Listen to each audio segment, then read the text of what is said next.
For Off the Block, I'm Van Lipson. We are now joined by Penn State men's volleyball head coach Mark Pavlik after his team swept Princeton in the EIVA tournament semifinals. And Coach, have to ask you, in the regular season, you and Princeton went 5 games twice. Today a sweep. What was the biggest difference in your team's play tonight? Luke Breslow on the court for us, and that is by no means any slight to Nathan Smith. And in fact, in hindsight, Vinny, you could look at the regular season and say if Nathan didn't come in and pull out those 2 5-game victories, I'm not sure we're playing here tonight. And we finally got everybody healthy. Luke's on the court for the first time against them, and I just thought our 2 assistant coaches, Colin McMillan, put together just an outstanding defensive game plan against the Tigers, and Ryan Walthall offensively really did a great job with the game plan coming in against them also. And Luke executed that offensive game plan to near perfection, and I just think that was the big difference. And Coach, I do want to ask you about Breslow. He's a young freshman, but what is he able to bring to the court for you guys that makes your offense so effective? Well, I think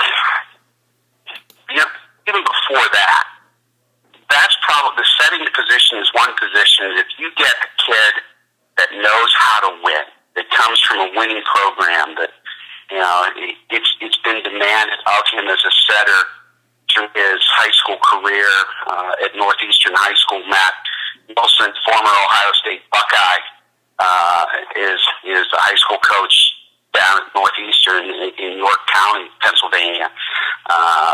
Matt's guys know how to win, and I think you look at the setters that have come out of that program, and Luke is just a continuation of those guys. He's been blessed with the size and the length and the ability that he has as a setter.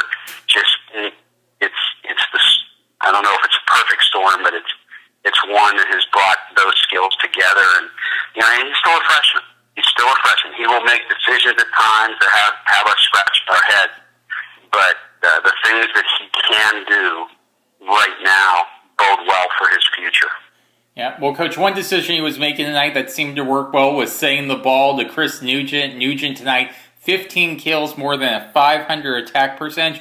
Can you just talk about Nugent this season and being able to come back, from that injury and what he's meant to you guys towards this late part of the season? Like probably all of the teams that are going to be playing Saturday night, and the ones that have played last night and tonight, you're going to count on your older guys. Most of them have been there, done that. Nuge is no exception. He kind of was in the shadow of Aaron Russell, but Nuge saw what Aaron did, and I don't think Nuge has ever tried to be what Aaron was, but Nuge has been what Chris Nugent should and can be. And I think that what we've gotten from him is just a real calming, steadying influence. And whatever job needs to be done by him, he does it.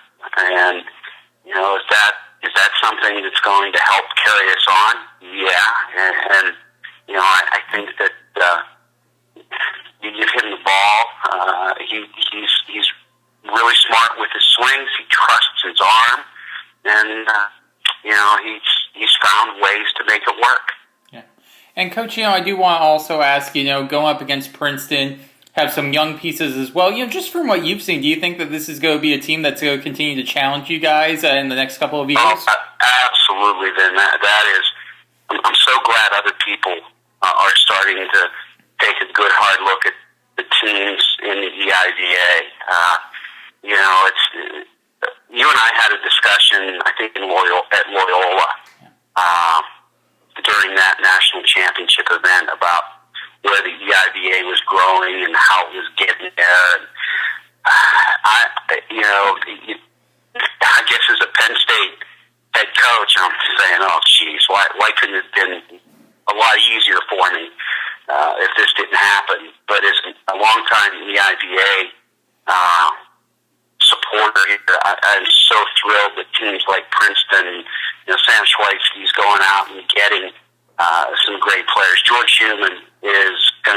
a real force in the middle as he gets bigger and stronger.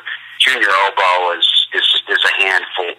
You know, they're just going to be better, and I could say the same thing for the rest of the teams in the IVA too. So it's going to keep us on our toes, and hopefully we get them out across the country, and they start to play at a pretty competitive level. It only means good things for the rest of us in this league if that can happen.